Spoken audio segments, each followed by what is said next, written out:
हमारे केंद्रीय राज्य मंत्री शिक्षा विभाग श्रीमान संजय धोत्रे महोदय हमारे साथ डिजिटल माध्यम से जुड़ेंगे।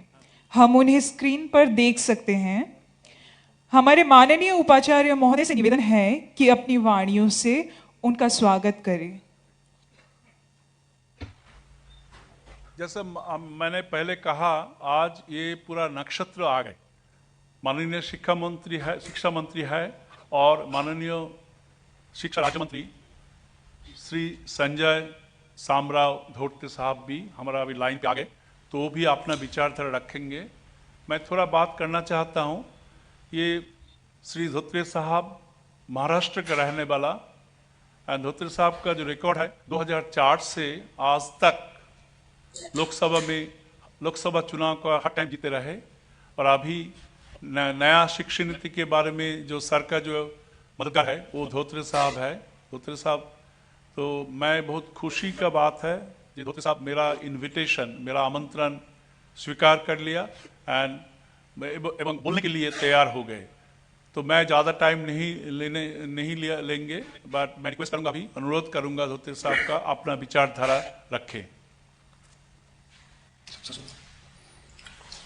नमस्कार।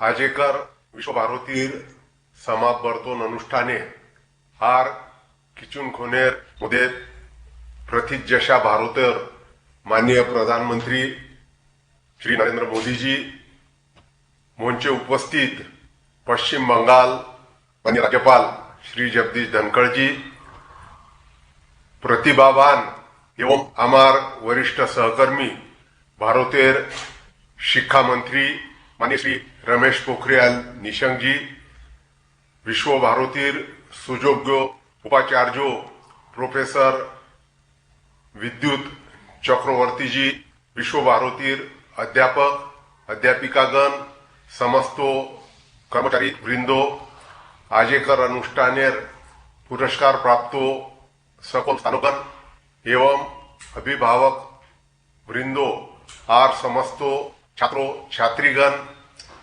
सर्वप्रथम आम्ही समस्त सफल छात्रो छात्री आर तादेर अभिभावकदेर शुभेच्छा आर अभिनंदन जानाई। आपनादेर अक्लांतो परिश्रम पराशुना आर पथोनिर्देश दाराई आपनादेर ही ख्याति अर्जन।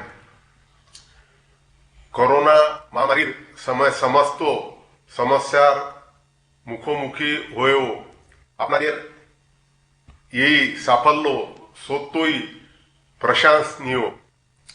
आम्ही विश्व भारतीर उपाचार्य एवं समस्त अध्यापक अध्यापिका आर कर्मचारीदर केवो आभार अभिनंदन जाने। प्यारे छात्र छात्राओं, आज आप अपने शिक्षा जीवन से बाहर निकलकर खुले आसमान में उड़ान भरने के लिए तैयार हैं।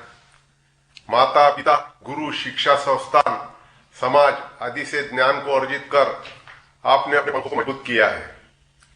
जो सीखा उसे अप्लाई करने की, एग्जीक्यूट करने की शुरुआत आप करने जा रहे हैं। आप में से कई लोग आगे की पढ़ाई भी जारी रखेंगे। आप सबको मेरी तरफ से बहुत बहुत शुभकामनाएं। साथियों, मैं आज महर्षि देवेंद्रनाथ और गुरुदेव रविंद्रनाथ ठाकुर जी के दूरदृष्टिता को अभिवादन करता हूं। विश्व भारती की अभिनव संकल्पना को लेकर उसे मूर्त रूप में साकार करने तक उनके विचार दृष्टि का प्रतिबिंब जगह जगह दिखता है। गुरुदेव कहते हैं, चित्त जेथा भय शून्य, उच्च जेथा शीर, ज्ञान जेथा मुक्तो, जेथा गृहेर प्राचीर। आपण प्रांगणातले दिवस शर्वरी, वसुधारे राखे नाही खंडो खंडो, शूद्रो कोरी। ऐसे परिवेश की परिकल्पना हमें विश्व भारती में दिखाई देती है। शिक्षा केवल विषयों की किताबों का अध्ययन नहीं है, शिक्षा जीवन का अध्ययन है। संगीत, साहित्य, कला, शिल्प, विज्ञान, गणित ऐसे बहुआयामी अध्ययन से छात्र का सर्वांगीण विकास होता है। हम जीवन की इन शाखाओं को अलग अलग टुकड़ों में बांटकर बंद नहीं कर सकते हैं। यह मल्टीडिसिप्लिनरी अप्रोच लेकर हमारी नई राष्ट्रीय शिक्षा नीति आई है। multidisciplinary approach, academic credit system, multiple and flexible entry and exit, importance to early childhood care and education, importance to learning in local language, vocational education, focus on research and innovation, simplified regulatory system, ऐसे अनेक प्रावधानों के साथ हमारी राष्ट्रीय शिक्षा नीति आई है। उसका इम्प्लीमेंटेशन भी शुरू हो गया है। हमारे आदरणीय प्रधानमंत्री जी श्री नरेंद्र मोदी जी के नेतृत्व में 21वीं सदी की ग्लोबल नॉलेज सुपर पावर बनाने के लिए यह नीति आई है और हम आप सभी इस यात्रा में ट्रस्टेड पार्टनर हैं। साथियों, आज का भारत उम्मीदों का भारत है, आशाओं का भारत है, अवसरों का भारत है। कोरोना का डटकल मुकाबला करते हुए हम आगे बढ़ रहे हैं और दुनिया को भी अपने साथ आगे ले जा रहे हैं। हमारी कोविड वैक्सीन दुनिया के कई देशों को सहायता करने के लिए भेजी जा रही है। कोरोना काल में हमारे देश की संस्थाओं ने, उद्यमियों ने, युवाओं ने इतना बढ़-चढ़कर योगदान किया है और हमारे प्रधानमंत्री श्री नरेंद्र मोदी जी के प्रेरणादायी नेतृत्व में देश को आगे बढ़ाया। हमारी सरकार ने वर्क फ्रॉम होम के नियमों को और सरल बनाया। डिजिटल कनेक्टिविटी इतनी अच्छी और मजबूत बनाई कि अब वर्क फ्रॉम एनीवेयर भी मुमकिन हो गया है। टेलीकॉम नेटवर्क को मजबूती देने के लिए पिछले 6 वर्षों में हमने बीटीएस और टावर की संख्या बढ़ाई। 2014 में जहां बीटीएस 6.5 लाख थे, आज 22 लाख से ज्यादा हो चुके हैं। पूरे देश में 220% से ज्यादा वृद्धि हुई है और पश्चिम बंगाल सर्कल में यह वृद्धि तो 360% है। ये कहने में मैं गर्व महसूस करता हूं। हमारे प्रधानमंत्री जी इस विकास यात्रा में सबको साथ लेकर चलते हैं। सबका साथ, सबका विकास और सबका विश्वास, यह हमारा मूल मंत्र है। आज विश्व के लिए मददकारक परिस्थिति आदरणीय मोदी जी के नेतृत्व में बनी हुई है। ईज ऑफ डूइंग बिजनेस में लगातार सुधार हो रहा है। जटिल नियमों को आसान बनाया जा रहा है। दुनिया में डाटा सबसे सस्ता भारत में मिल रहा है। घर घर में ब्रॉडबैंड पहुंचाने के लिए नेशनल ब्रॉडबैंड मिशन के अंतर्गत काम चल रहा है। भारत नेट द्वारा दूर गांवों तक इंटरनेट की सुविधा पहुंचाई जा रही है और पीएम वाणी के तहत वाईफाई का प्रसार पूरे भारत भर में करने का काम शुरू हो गया है। स्टार्टअप्स की दुनिया में हमारे युवा कमाल का काम कर रहे हैं। स्टार्टअप्स यूनिकॉर्न्स की संख्या तेजी से बढ़ रही है। साथियों, इसका राज क्या है? इसका राज है नीति, नियत और नेतृत्व। और अगर किसी भी संस्था में यह 3 सही है तो विकास के पथ पर आगे बढ़ने के लिए उसे कोई भी नहीं रोक सकता।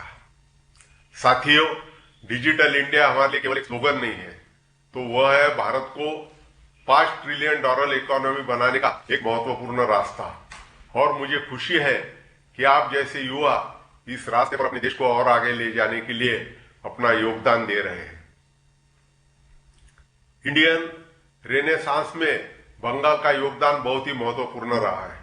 राजा राममोहन राय, ईश्वर चंद्र विद्यासागर, गुरुदेव रविंद्रनाथ ठाकुर जी, स्वामी विवेकानंद आदि ने हमेशा नई और सही राह दिखाने का कार्य किया है। उनके विचार आज भी हमें प्रेरणा देते हैं। बंगाल के अनगिनत शूरवीरों ने भारत को स्वतंत्रता दिलाने के लिए अपने प्राणों का बलिदान किया है। उनका त्याग और तपस्या हमें हमेशा याद रहेगा। नेताजी सुभाष चंद्र बोस के अनन्य साधारण कार्य को भूला नहीं जा सकता। यह ऐसी मिट्टी है जिसके कण कण में राष्ट्रभक्ति गूंजती है और जिसके रग रग में राष्ट्र प्रेम दौड़ता है। भाइयों और बहनों, नए भारत के निर्माण के लिए आप जैसे होनहार युवाओं की आवश्यकता है। हम हमारे शिक्षा मंत्री आदरणीय श्री रमेश पोखरियाल निशंक जी के नेतृत्व में भारत के शिक्षा संस्थानों को विश्व में सर्वश्रेष्ठ बनाने के लिए कार्य कर रहे हैं। Stay in India, study in India के माध्यम से यहाँ की शिक्षा व्यवस्था को और भी मजबूत और अट्रैक्टिव बनाया जा रहा है। भारत में रिसर्च इकोसिस्टम मजबूत हो, हमारी अपने समस्याओं का समाधान ढूंढने के लिए रिसर्च हो, इसके लिए अभी बजट में अगले 5 साल के लिए 50,000 करोड़ रुपए नेशनल रिसर्च फाउंडेशन के लिए अलॉकेट किए हैं। मेरा आपसे अनुरोध है कि इस व्यवस्था का लाभ उठाइए। ओरिजिनल रिसर्च, अप्लाइड रिसर्च आदि में काम कीजिए। Friends, fields like agriculture, environment, health also require attention of young, innovative and caring sensitive minds. How can technology and innovations help in reducing input cost and optimizing the operations in farming and agriculture? What can you do to ensure energy security? पर्याप्त मात्रा में शुद्ध जल कैसे उपलब्ध किया जाता? I urge you all to devote your energy and intellect to find solutions to the problem faced by our fellow citizens. Innovate and develop technologies to address these issues also. मित्रों, इंडस्ट्री 4.0 दस्तक दे चुका है। नई technology जैसे blockchain, data analytics, 3D printing, artificial intelligence, machine learning आदि में अपार संभावनाएं भी है। क्या ऐसी नई टेक्नोलॉजी के उपयोग से हम हमारे आसपास के समस्याओं पर काम कर सकते हैं? क्या हमारे आसपास दिखने वाली समस्याओं पर सॉल्यूशन ढूंढ सकते हैं? मेरा आपसे अनुरोध है कि आप इस तरफ भी ध्यान दीजिए। साथियों, आप नई दिशा में, नए क्षेत्र में निश्चय से आगे बढ़ेंगे। मेहनत और लगन से काम करोगे तो सफलता आपके हाथ आएगी आएगी। कभी कभी विफलताएं भी मिलती है, तो क्या हुआ, हम अनुभव से भी सीख लेते हैं। गुरुदेव रविंद्रनाथ ठाकुर जी कहते हैं, we don't learn from experience but from reflecting on the experience. अपने रास्ते पर डट कर चलिए, धैर्य रखिए, पर इस पूरी यात्रा में अपने मूल्यों को अबाधित रखिए। Don't compromise with the values and live a life with a purpose. इन्हीं शब्दों के साथ मैं फिर एक बार आप सभी का अभिनंदन करता हूं। विश्व भारती परिवार के सभी सदस्यों का भी इस शानदार आयोजन के लिए धन्यवाद देता हूं और मेरी तरफ से आपको आगे की यात्रा के लिए बहुत बहुत शुभकामनाएं। धन्यवाद, नमस्कार, जय हिंद।